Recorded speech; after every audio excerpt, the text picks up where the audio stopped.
YG와 JYP의 책걸상.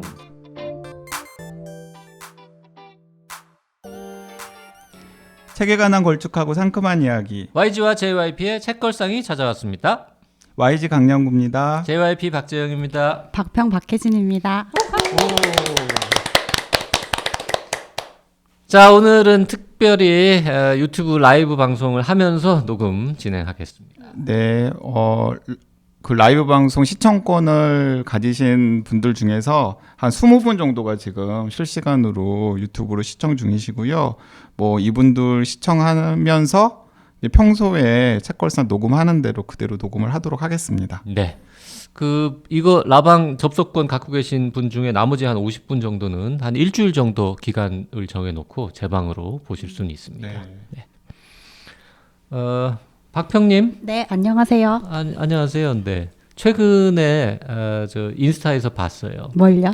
캐릭터가 바뀌셨더라고요. 무슨 제 캐릭터? 짜증나 팀장님에서 바쁘다 바빠 부장님으로. 네, 그 아니나 다를까 수지 땡땡땡땡님께서 박평님 승진 축하드립니다. 짜증나 팀장님이 바쁘다 부장님이 되셨군요. 바쁘시더라도 책걸상에는 자주 나와 주실 거죠? 라고 댓글로 남기셨습니다. 그럼요. 오늘도 지금 뭐 반차 내고 나왔습니다. 와, 네, 너무 감사합니다. 저녁에 왔으면서 반차를 내고 왔어요. 저 출근이 늦거든요. 10시부터 출근해서 7시까지 일해요. 오, 진짜 반차 내고 온 거예요? 뭐 다른 일도 좀 있었어요. 또 이게 겸사. 이게 부장님의 미덕 중에 하나가 생색 내는 거잖아요. 이렇게 그쵸. 적재적소에 생색을 내야죠. 전 이제 문득 궁금해지는 게 민음사 같이 이제 큰 출판사에서 부장이 되면 하는 일이 크게 달라집니까? 이제 원고 안 봐요? 원고 봐요. 근데 하는 일이 달라지는데 이제 팀원들의 원고와 책의 상태와 이런 것들을 다 봐야 되니까. 근데 그러면서 제 책을 저는 안 줄이고 싶어서 제가 하던 책들도 계속 작업하고 그러니까 욕심이 많아서 그러니까 일이 더 많아졌죠. 그러지 마요. 왜요? 월급 더 주는 것도 아니고 왜 아니 새로운 일이 생겼으면 기존에 하던 일은 줄여야지. 월급 더 줄까 봐? 안 줄걸? 아, 그래요? 아니 그리고 박평이 욕심이 많아가지고 좋은 작가 그리고 좋은 원고를 손에서 쥐고 후배들한테 주기 싫은 거지. 아니요. 저는 소위 좋은 작가들은 후배들한테 이걸 많이 주는 편이에요. 그래서 신인 작가들 작업을 많이 하거든요. 좋은 작가는 주로 후배한테 주고 별로 안 좋은 작가는 본인이 한다. 신인 작가. 안 좋은 작가가 아니라 신인 작가. 아직 그러니까 사람들이 모르는 작가. 옥석을 가리는 역할을 하겠다는 거죠. 계속 그런 걸 하고 싶으니까 하려고 하는데. 문학평론가잖아. 근데 이제 아니, 체력이 난 괴롭히려 그랬는데 지금 그러니까. 실패한 거지. 여기 안 앉길 잘한 것 같아서 여기 앉았으면 영락 없이. 그래서 요즘에 박평이 자기가 만든 책도 안 권하는 책 많잖아요. 이거 영업 비밀이었나요? 할 말은 많지만 하지 않는 거죠. 네, 그리고 바쁘다 부장님이 된 이후에 또 회사에 새로운 또 뭔가 새로운 문화를 만들고 있다고. 저희 팀이 평어 쓰기를 하고 있어요. 평어는 반말입니까? 아니면 반말과는 좀 다른 겁니까? 그게 형태로 보면 반말일 수 있는데 반말로 전락하지 않기 위해서 태도가 되게 중요하거든요. 그러니까 형태는 이름과 반말로 구성돼 있어요. 반말을 공손하게 하는 건가요? 그렇죠. 근데 반말로 가지 않게끔 하기 위한 뉘앙스가 필요한 거죠. 예를 들어서 양구 오늘 그 뉘앙스는 그냥 반말인데. 반말인데 그거? 반말이에요?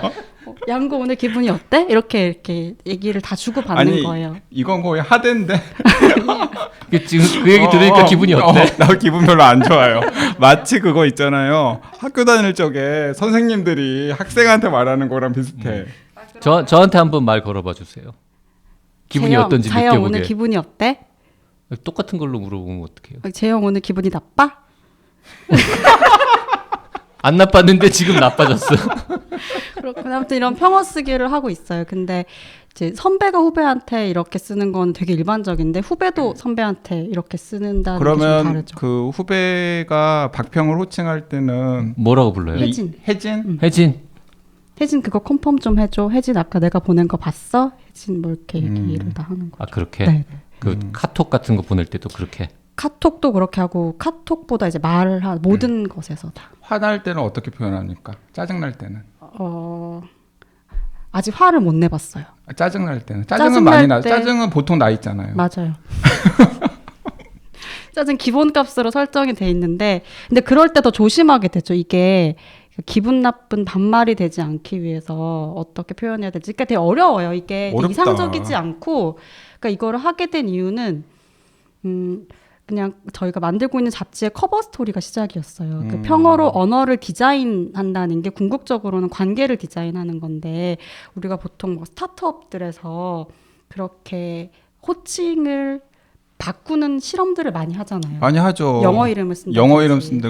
근데 로버트님 그러니까 잘 안 되잖아요. 막 그 사장이 로버트라고 나 로버트라고 불러 그러는데 로버트 오늘 식사하셨어요? 막 로버트 이렇게. 식사하셨어요? 뭐 그러니까 그래서 평어라는 걸로 이제 왜 그런 실험들이 잘 되지 않는 걸까로 접근을 해봤던 건데 그걸 하면서 우리도 직접 한번 해보자. 일단 그 잡지가 나올 때까지만 해보고 그걸로 우리가 후기를 쓰고 이거 계속 할지 말지를 결정하자 그랬는데 대부분 다 계속 하고 싶어 하더라고요. 저는 좀 많이 긴가민가 했는데 그 회사 전체가 하는 건 아니고 저희 그, 팀만. 그 팀만. 팀만. 그러면 그 팀에서 어쨌든 제일 대빵이잖아요. 네. 지금. 그 되게 불만이 많겠네요. 근데 많지는 않고 고민은 많은데 혼자 고민을 하다가 또 회사 가서 회의를 하면 또 분위기가 괜찮아요. 그 지금 벌써 6개월, 5, 6개월 잠깐만. 그러면 예를 들어서 다른 팀의 어떤 부장이나 음. 심지어 뭐 회사의 사장님이나 이런 분들을 우리가 지칭할 때가 있잖아. 네. 그 서로 막 반말하다가 예를 들어서 뭐 사장님 이런 얘기 나오면은 뭐라고 불러요? 사장님 우리끼리 사장님이라고 하는데 잘못 말이 나올 때가 있어요. 상주는 뭐래 이러고 근섭은 뭐래 이렇게. 이렇게 사장님 앞에서도 갑자기 말이 이렇게 모드 전환이 갑자기 안 될 때 우리끼리는 막 이렇게 평어로 쓰다가 갑자기 극존칭이 안 되니까 상준 밥 먹었어 중간에 네, 갑자기 이러면 사장님 되게 당황하겠다. 네, 그런 수도 있고 그래서 그 박근수 사장님 저희 사장님 저한테 헤딩크라고 헤딩크는 또 뭐야? 혜진 히딩크 그러니까 히딩크가 히딩크가 반말 쓰라고 그랬었구나. 민음사 헤딩크는 헤딩크 이러고 지나가셨어요. 아하 부캐가 또 생겼군요. 헤딩크. 근데 재밌어요. 성공하면 좋겠어요. 좋은 점들이 많이 있는 것 같아요. 근데 이제 한 가지 지금 고민하는 건 옆 팀에서 보기에 그러니까 저희가 그 기존의 언어 체계가 아주 안 좋아서 이걸 하는 건 아닌데 그걸 쓰고 있는 분들에게 뭔가 좀 불편한 감정을 일으킬까봐 그게 좀 항상 걱정이 되죠. 좀. 지금 그 YG하고 JYP는 앞에 노트북을 보고 댓글을 지금 살피고 있고요. 박평은 지금 컴을 안 갖고 와서 댓글을 못 봐서 제가 하나만 읽어드릴게요. 냉구님이 댓글 주셨는데요. 박평 밥 먹었어? 먹었어. 햄버거 먹었어. 네, 이런 댓글 달리고 있습니다. 자, 오늘 이제 다룰 책은 한국 소설입니다. 네, 그래서 우리가 약간 이제 앞에 수다를 길게 떨었는데 책걸상에서 처음 다루는 소설이고 사실 저는 이 작가의 존재 자체를 몰랐는데 우리가 무슨 책으로 방송할까 이렇게 상의하는 과정에서 처음 알게 됐는데요. 네. 사실 저도 몰랐어요. 박평이 처음 알려준 거죠? 그러니까 헬프 미 시스터라고 하는 책이 있다라는 사실을 알았고 꽤 많은 분들이 찾아 읽는다라는 것까지는 알았는데 내가 막 나서가지고 읽어볼 생각은 안 했었는데 보통 박평이랑 책걸상을 하면은 박평이 항상 우선권을 좀 가지잖아요. 추천을 하는 역할을 하죠. 우선권을 가진다기보다는 그냥 추천을 많이 하는데 우리가 많이 까는 거 아닙니까? 아니 그래도 박평이 추천하면 보통 우리가 픽해가지고 하죠. 아니야, 그거 박평 픽으로 방송을 많이 하긴 하는데 네. 추천을 워낙 많이 해가지고 타율로 따지면 뭐 그렇게 특별히 높지는 않을 것 같아요. 아니 근데 이제 박평이 여러 책을 언급을 했는데 이제 그 중에서 박평이 이 책 요즘에 많이들 보고 괜찮다라고 이야기를 해서 그러면 나도 그거 본 적 있는 것 같은데 해서 읽게 됐죠. 이서수 작가가 네. 제가 데뷔한 지는 조금 됐어요. 그러니까 뭐 2014년도에 데뷔를 했으니까 벌써 횟수로만 치면 거의 뭐 7, 8년 정도 됐는데 아주 눈에 띄는 특징을 가지고 있다고 보긴 힘들 것 같아요. 개성의 측면에서 보자면. 근데 그런 눈에 띄는 어떤 자기만의 색깔이 돋보이지 않는데도 불구하고 단편 소설이며 장편 소설이며 이런 것들을 꾸준히 내면서 평가를 받고 또 장편을 많이 써요.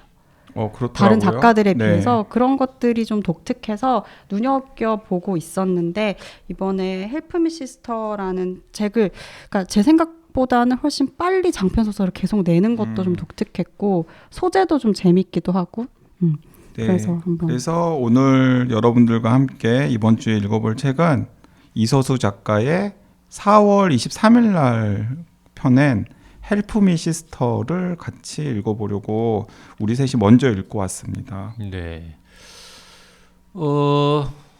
지금 저 나무위키 같은 데 들어가 보면 이서수라는 작가는 2014년 신춘문예로 등단을 했는데 첫 번째 단행본으로 나온 게 당신의 4분 33초. 근데 이걸로 황산벌 청년 문학상을 받으면서 나름 이제 뭐 등단 이후에 첫 책이 나올 때까지는 시간이 좀 걸렸습니다만 출발은 아주 상큼하게 하신 거고 이 책도 나름 화제를 모았다고 들었는데 박평도 이건 아직 못 봤나요? 4분 33초도 봤어요? 저 봤어요. 그래 이것도 괜찮다고 듣긴 했는데 우리가 이왕이면은 이제 신간을 하자라고 해서 지금 헬프 미 시스터를 골랐는데 네, 이제 저는 이제 당신의 4분 33초가 재미있었고 그 작가적 가능성이랄까? 그럴 때 되게 긍정적인 부분들이 많이 보여서 저희도 이 작가님에게 연락을 해서 같이 작업을 하고 싶다고 제안을 하고 계약도 했어요. 그럼 그래서 지금 아마 민음사랑 계약도 되어 있어요? 네, 그래서 아마 장편 소설이 뭐 긴 시간이 걸리지 않은 어떤 시점에는 나올 거라고 생각하고 있는데 그런 계약은 네. 그냥 뭘 쓸지 뭐에 대해서 어떤 분량으로 쓸지 이런 거 모르는 상태에서 그냥 저희랑 다음번에 하나 장편 하시죠 이렇게 그냥 계약하는 거예요? 보통 문학 작가들은 그런 식으로 계약이 되잖아요. 그런 거예요? 그렇죠. 원고가 있어서 원고를 보여주고 먼저 이제 제안을 하시는 경우들이 있고 반대로 그냥 그동안 써왔던 것들을 보고 그럼 이제 하고. 과거에 어떤 근사한 작품들이 몇 개 있어가지고 마음에 들어서 박평이 어떤 분한테 계약하시죠 해가지고 했는데 새로 딱 원고가 딱 왔는데 거지 같으면 어떡해요? 거지 같으면 그러면 이제 두 가지 참고 내거나 관계를 끊거나. 그렇죠. 계약을 그게 파기하거나. 마지막이 되겠죠. 참고 내는데 그게 마지막이 되거나 아니면 그 수정을 요청할 수 있는데 그 수정 요청이 의미가 없을 정도로 안 좋다. 그러면 이제 그게 마지막 작품이 되겠죠. 근데 사실 그 박평은 잘 알겠지만은 소설이나 시 쓰시는 분들 중에서 모두가 다 그런 건 아니지만 멘탈이 유리알 같은 분들이 되게 많아요. 그래서 자신이 고생해서 세상에 내놓은 작품에 대해서 비판이라던가 수정 요구라든가 이런 것들을 되게 못 견뎌 하시는 분들이 많다고 들었어요. 그래서 이 박평이 그냥 이렇게 생글생글 웃으면서 지금 얘기를 하지만은 사실 좀 여러 가지 막 에피소드들이 막 머리를 스치면서 너무 많죠. 네. 저 편집해 드릴 테니까 그 정말 거지 같아가지고 난감했던 거 하나만 좀 실명 까봐요. 안 믿어요. 편집해 준다니까? 제가 편집자예요. 아니 저도 쉽지 않죠. 저 어려워요. 최근에 이런 이야기 들은 적 있어요. 그 최근에 좀 된 일인데 어떤 출판사에서 책을 펴냈는데 이제 그 출판사랑 굉장히 긴밀한 관계를 가지고 있었던 비평가가 그 책에 대해서 이제 뭐 서평 같은 걸 쓰잖아요. 서평이나 비평 같은 걸 하는데 그 비평이 작가 입장에서는 약간 마음에 안 들었나 봐요. 그래가지고 그 작가님께서 노발대발한 다음에 그 출판사랑 관계를 끊었대요. 그러니까 그런 일들이 출판계에서는 특히 문학 출판계에서는 약간 부지기수로 있나 봐요. 그러니까 사실 저는 같이 글 쓰는 창작자로서 이해가 되는 측면이 있지만은 또 한편으로는 일단 자기 손을 떠나러 온 거는 그러니까 모든 사람의 비판을 받을 수 있는 거잖아요. 그래서 거기에 대해서 약간 멘탈도 강해지고 열려있는 태도를 가져야 된다는 생각이 드는데 그런 일화들이 출판계에서는 엄청 많더라고요.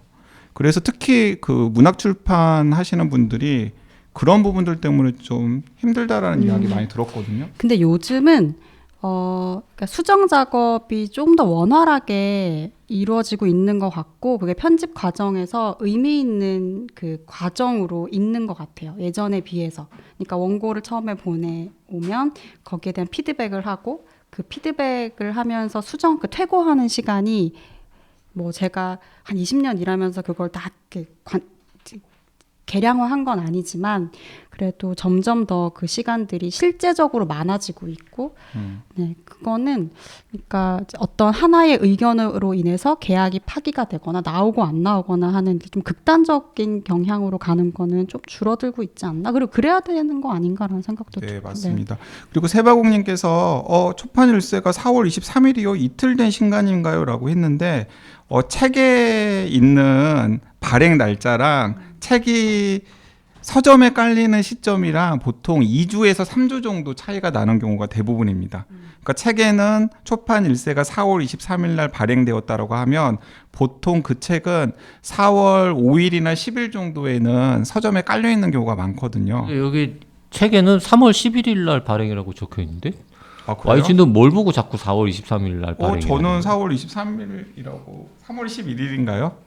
이북 말인가 이거는 혹시? 아닌데 저도 종이책 읽었는데. 그럼 이거 이북인가 봐요. YG가 하여튼 뭔가 지금 딴 숫자를 보고 잘못 읽은 것 같습니다. 그런데 어쨌든 간에 책에 적혀 있는 날짜보다 한 열흘이나 보름 정도 먼저 서점에 깔려 있는 경우가 대부분이라는 것도 그런 알려드립니다. 경우는 많죠. 네, 네, 네.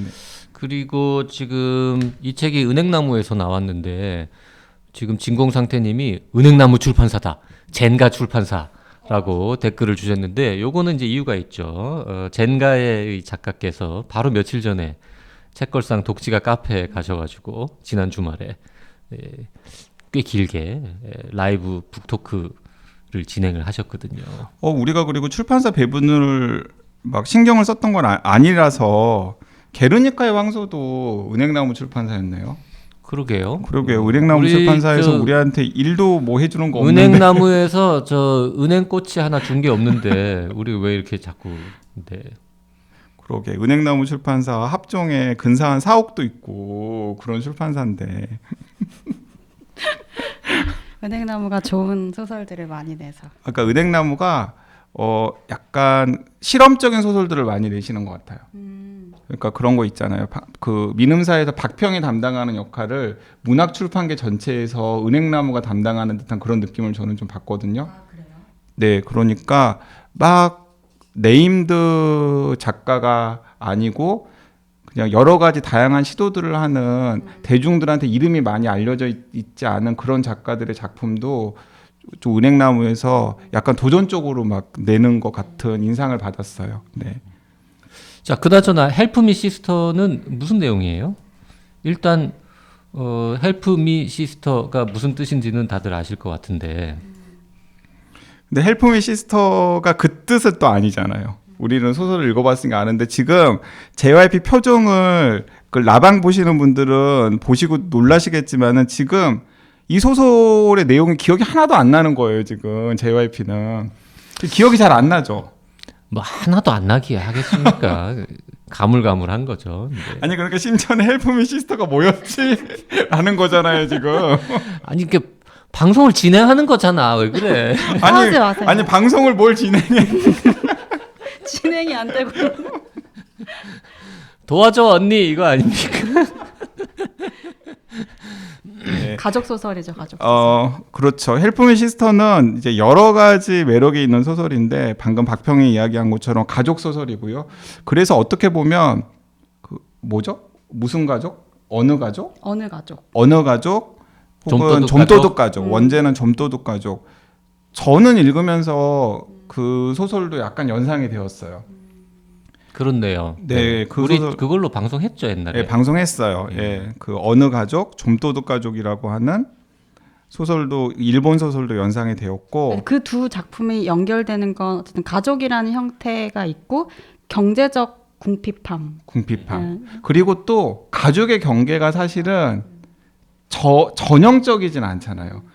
이 어느 가족, 좀도둑 가족보다 헬프미 시스터의 가족들이 훨씬 더 전형적이긴 하죠. 대체로 혈연으로 엮여 있긴 하니까. 하지만은 꼭 또 그렇지도 않잖아요. 꼭 흔히 같이 살지 않는 사람들이 모여서 살고 있는 거니까. 네. 그러니까 저는 읽으면서 그 어느 가족 혹은 좀도둑 가족의 약간 한국 버전이라는 느낌이 한편 들었고 또 한편으로는 이 소설의 가장 중요한 열쇠말 중에 하나는 플랫폼 노동. 그렇죠.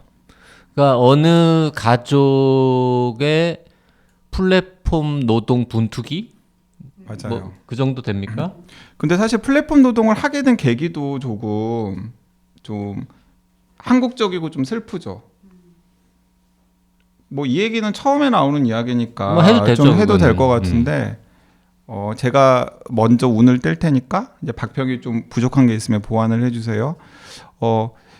이제 그냥 다들 좀 이렇게 모여 살긴 하는데 밥벌이를 제대로 못하는 가족이 있어요. 그리고 이제 그런 가족에서는 보통 여성이 가장이 되잖아요. 수경이라고 하는 그 엄마 아빠와 그리고 4년째 밥벌이를 하지 못하는 남편을 먹여 살려야 되는, 그리고 심지어는 얼떨결에 떠맡은 조카 형제까지도 이제 먹여 살려야 되는 처지에 있는 수경이 열심히 여러 가지 성과를 내면서 일을 해낸 거죠. 마치 박평처럼. 뭘 마치 박평처럼 미음사의 박평처럼 회사에서 인정을 받으면서 막 열심히 막 일을 했던 거예요. 그런데 평소에 자기한테 그렇게 사근사근하고 친절하고 회사에서 업무도 같이 하면서 관계도 좋았던 회사의 남성 동료 중에 하나가 회식 자리인가? 에서 자기한테 수면제를 먹이고 모텔에서 성폭행을 하려다가 미수에 그치는 사건이 생긴 거죠. 그래서 그게 너무나 놀라고 무섭기도 하고 배신감도 느껴지고, 그다음에 또 회사에서는 또 자기 편을 들어주지 않는 거예요. 약간 무슨 그런 문제를 일으켰어. 좀 둘 다 골치 남성이든 여성이든 둘 다 좀 우리 눈앞에서 안 보여줬으면 좋겠어라는 눈치를 계속 주고, 그래서 결국에는 회사를 퇴사하고 다른 사람들이랑 같이 일하는 것에 대한 대인기피증이 생기게 된 거죠. 그래서 오랫동안 돈벌이를 못하게 되는 상황에서 이 소설이 시작이 돼요. 그러니까 이 가족은 수경이라고 하는 지금 주인공을 중심으로 생각해 보면 친정엄마하고 아빠, 그 다음에 남편, 그 다음에 남편의 형의 두 아들인가요? 두 아들. 네. 네. 그렇게 지금 하나, 둘, 셋, 넷, 다섯, 6명. 6명. 그리고 거기다가 그 큰 조카의 여자친구. 걔는 왜 이렇게 자주 와? 큰 조카의 여자친구도 약간 비행 청소년 비슷한데, 큰 조카도 비행 청소년이고 그 여자친구도 비행 청소년 비슷한데, 어쨌든 간에 그 집에 자주 와. 그 집에 자주 와요. 거의 그냥 약간 또 다른 가족처럼. 근데 집은 이제 방은 2칸이고 오래된 빌라에서 좁은 공간에서 이제 지금 뭐 평수가 명시적으로 나오진 15평 막 않습니다. 15평 정도. 15평. 그러니까 그러니까 15평보다도 더 적은 13평 뭐. 하여튼 그런 집에 이렇게 복작복작 모여서 살고 있는 어느 가족의 이야기입니다. 사실 뭐 주요 등장인물은 지금 그 가족 6명, 그리고 조카의 여자친구, 그리고 이 친정 엄마의 친구의 딸. 그리고 그 친구의 딸. 근데 이제 9명이네, 9명. 그러니까 친정 엄마의 친구는 좀 먹고 살만하고, 그 먹고 살만한 딸의 그 먹고 살만한 친구의 이제 딸이 있는데, 그 딸이 뭐 대학교 한 1학년, 2학년쯤 되는 여자애인데, 이 가족의 생계를 책임진 수경을 언니 하면서 어렸을 때부터 잘 따랐고, 그래서 지금도 거의 그냥 준 가족처럼 자주 들락날락하죠. 그렇죠. 사실 거기까지도 사실 이 가족이라고 할 수 있고, 방금 우리가 언급한 그 사람들의 이름과 그 사람의 시선으로 이 소설들이 옴니버스식으로 진행이 돼요. 거의 옴니버스라고 해도 틀리지 않을 것 같아요. 이게 한 줄기로 쭉 간다기보다 옴니버스라고 그냥 규정하기에는 연결이 다 돼 또, 있는 예, 하나의 연결이- 일반적인 이야기인데 장편한 그렇죠. 형태이긴 한데 그냥 이렇게 그냥 그 가족의 지금 현재 일어나고 있는 여러 가지 일들을 그냥 각자의 시선에서 처음에는 수경의 시선에서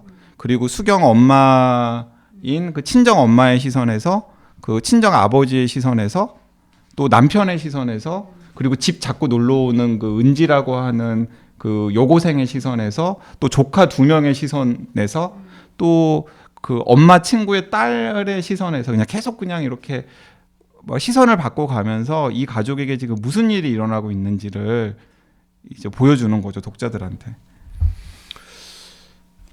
근데 이제 시선이 바뀔 때마다 뚱1092님이 JYP 이번엔 띠지 안 버리셨네요라고. 그러게요. 이거 왜 아직 안 버렸지? 보통 버리는데.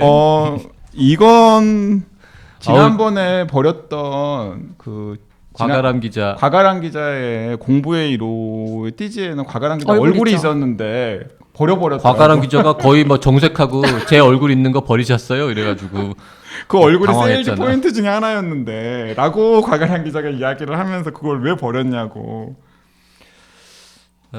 지금 이제 이렇게 이제 다들 여러 명이 먹고 사는데 살기 힘드니까 각자 뭐라도 해봐야지 하면서 이제 시작하는 게 플랫폼 노동인데. 그러니까 이제 이런 거예요. 이제 수경이 어느 시점에 이제 자꾸 그 집에 놀러 오는 여고생이 이렇게 막 질문을 하는 거죠. 아줌마는 왜 결혼했는데도 부모랑 살아요?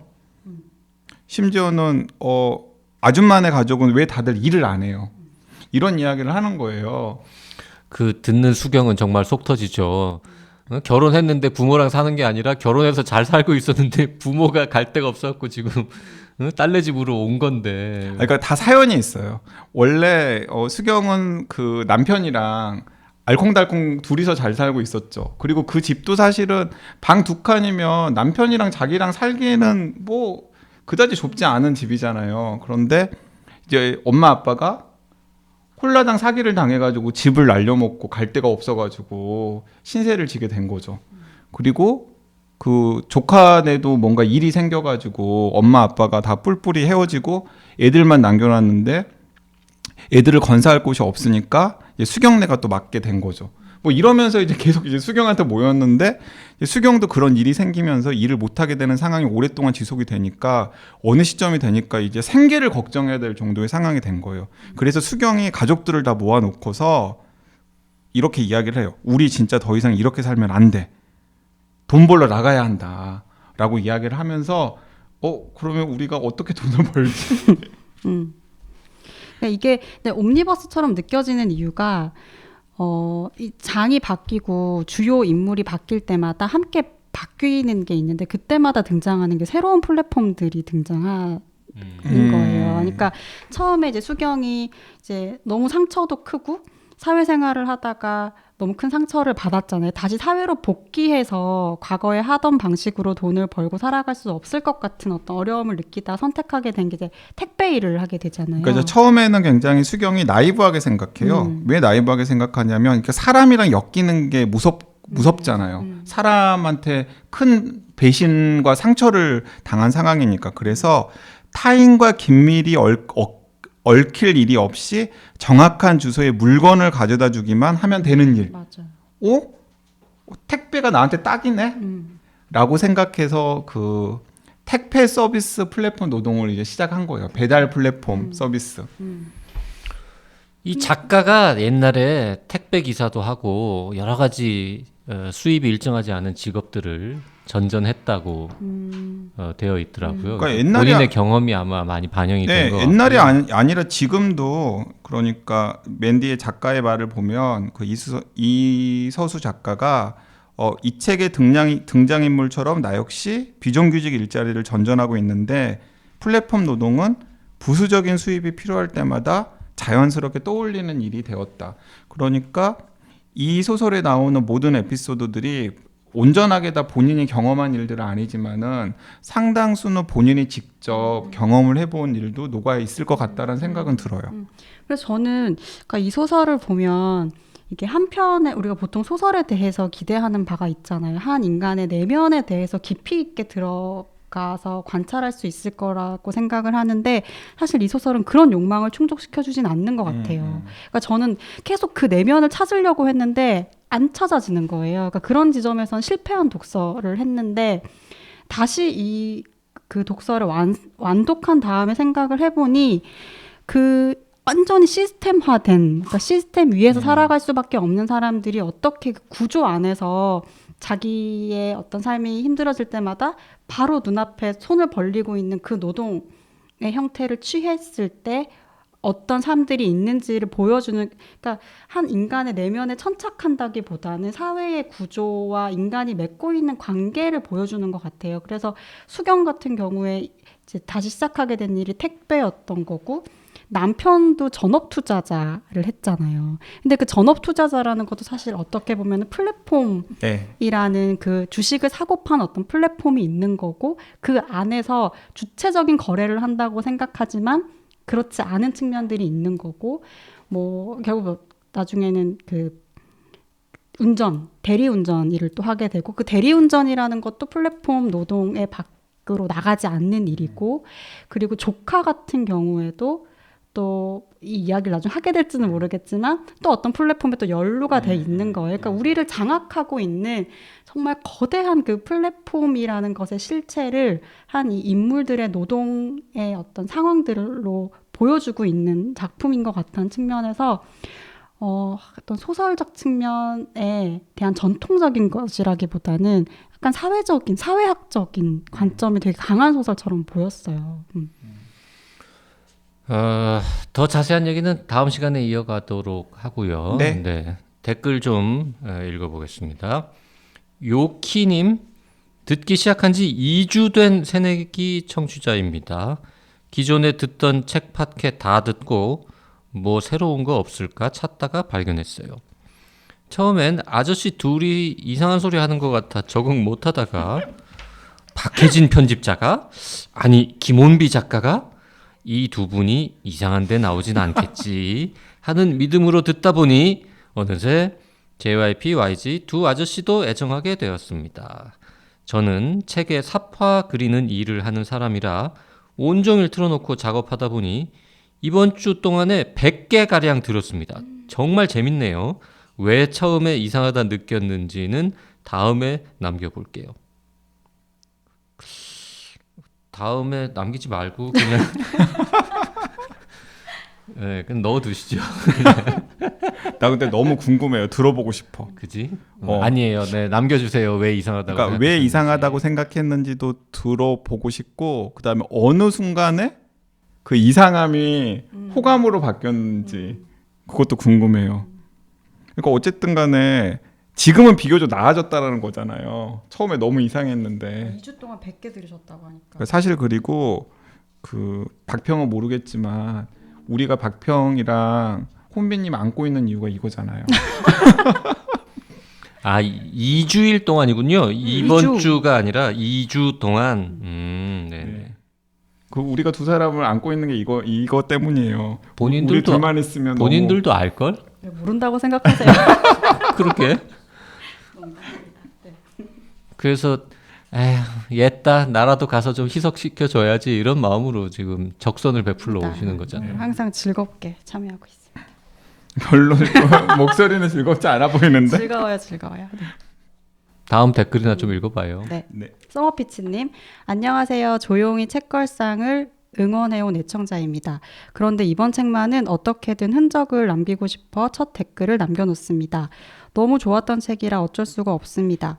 저는 밤에 우리 영혼을 읽는 동안에는 읽어갈수록 책이 끝나는 게 아쉬웠고, 다 읽고 나서는 이렇게 여운이 긴 책은 오랜만이라는 생각이 들었습니다. 군더더기 없는 단순함이 주는 힘 때문일까요? 그리고 이 책이 이 밤 당신이 편안하고 외롭지 않게 잠들기 바래요 라고 말해주는 듯하네요. 그 모든 것이 어우러져서 상당히 매혹적이었습니다. 이런 책을 소개해 주셔서 감사할 따름입니다. 앞으로도 계속 기대하면서 애청하겠습니다. 네, 감사합니다. 네, 개똥의 천재님께서도 댓글 남기셨는데요. 안녕하세요. 반갑습니다. 책걸상의 숨은 애청자입니다. 저는 정영준 작가님 팟캐스트 듣고 밤에 우리 영혼론을 며칠 전 읽었습니다. 책걸상에서도 다뤄주셨으면 했지만 그저 생각뿐이었죠.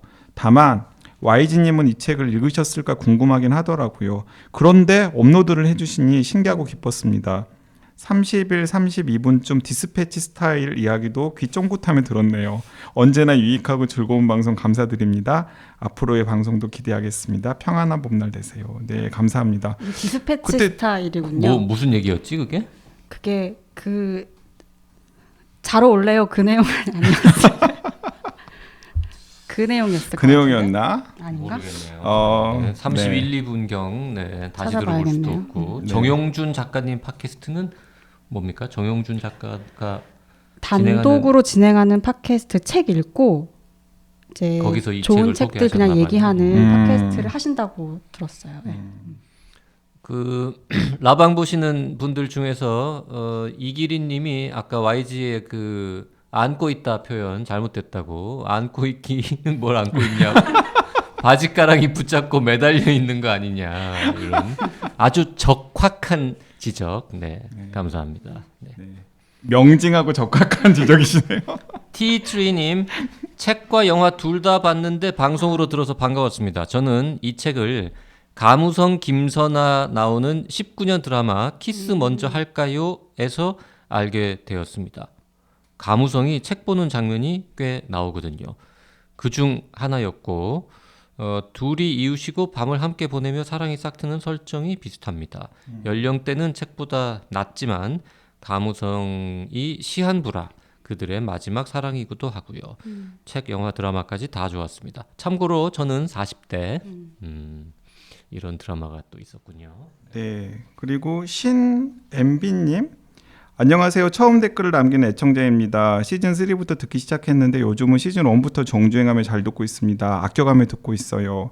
이번 주는 마침 제가 몇 년 전 읽었던 책이라 감상을 남길 수 있어 댓글 써봅니다. 똑같아요. 가무성 김선아 주연의 드라마에서 가무성 씨가 읽던 책이라 읽었었네요. 저는 30대 후반 완전 끝자락에 서 있는 나이지만 저희 엄마 생각을 하며 공감하고 읽었습니다. 혼자 되신 지 오래되셨고 자식들이 출가하니 외로움을 많이 타시거든요. 항상 자식인 저는 안타까워하면서도 그 나이에 재혼을 뭐하러 하냐는 생각이었습니다. 하지만 이 책을 읽고 생각이 많이 바뀌었어요. 이렇게 말 한마디라도 나눌 상대가 있다는 게, 밤을 같이 지새워줄 수 있는 누군가가 있다는 게 힘이 되고 활력을 불어넣을 수 있다는 걸 깨달았죠. 노년의 외로움과 사랑, 우정에 대해 많은 생각을 해보게 하는 좋은 책이었습니다. 결론은 저의 상황에 빗대어 공감하기보다는 부모님 세대를 생각하며 공감했던 책이었습니다. 지금은 곧 방송한다고 하셔서 우리가 볼 수 없는 모든 빛 2권을 열심히 읽고 있습니다. 근래 2차 세계대전에 관한 책을 연달아 읽으니 더욱 좋습니다. 우벌빛 방송도 기대하고 있겠습니다. 네, 감사합니다. 자, 헬프미 시스터 이서수 작가의 장편 이번 주에 읽어보고 있는데요. 더 자세한 이야기는 다음 시간에 또 이어가도록 하겠습니다. 네, 다음 주에 뵙겠습니다. 다음 주 말고 수요일에 뵙겠습니다. 네, 수요일에 뵙겠습니다. 감사합니다. 감사합니다.